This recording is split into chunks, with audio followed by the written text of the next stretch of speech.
ಸ್ನೇಹಿತರೆ ನೋಡಿ, ಇವಾಗ ಬಂದಿದ್ದೀವಿ ನಮ್ಮ ಫ್ರೆಂಡ್ ತೋಟಕ್ಕೆ. ಹೂವು ತೋಟ. ಸಾಯಂಕಾಲ ಎಲ್ಲ ಬಿಡಿಸ್ಕೋತೀವಿ ನಾವು, ನಮ್ಮ ಫ್ಯಾಮಿಲಿ ಎಲ್ಲ ಬಂದಿದ್ದೀವಿ. ಒಳ್ಳೆ ಹೂವು ಬಿಟ್ಟೈತೆ. ಸಾಯಂಕಾಲ ಒಳ್ಳೆ ಮಳೆ ಬೀಳ್ತೈತೆ, ಒಳ್ಳೆ ವಾತಾವರಣ. ನೋಡಿ ಹೇಗಿದೆ, ಸೂಪರ್ ಆಗಿದೆ. ಇದು ನಂದಿ ಹಿಲ್ಸ್ ಹತ್ರ ಬರ್ತದೆ ತೋಟ. ನೋಡೋಕ್ಕೂ ಮನಮೋಹಕವಾಗಿದೆ ಸುತ್ತಲೂ. ಹಾಗೆ ನೋಡಿ ಹೇಗಿದೆ, ಯೆಲ್ಲೋ ಕಲರ್ ಹೂವು. 40 ರೂಪಾಯಿ.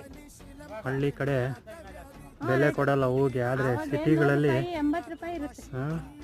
ಸಿಟಿಗಳಲ್ಲಿ ಕೇಳಿದಷ್ಟು ದುಡ್ಡು ಕೊಡ್ಬೇಕು ನಾವು. ಇಲ್ಲಿ ಏನು ಕೊಡ್ತಾರೆ ಇಲ್ಲಿ ನೋಡಿ, ತೋಟದ ತುಂಬ ಹೂವು ಇದೆ. ನಾಳೆ ಕೀಳ್ತೀವಿ, ರೇಟ್ ಇಲ್ಲ ಆದರೂ ರೈತ ಹೆದರ್ಕೊಳ್ಳಲ್ಲ. ಕೀಳ್ತಾನೆ, ತೋಟ ಹತ್ಕೊಂಡು ಬಂದು ಹಾಕ್ತಾನೆ,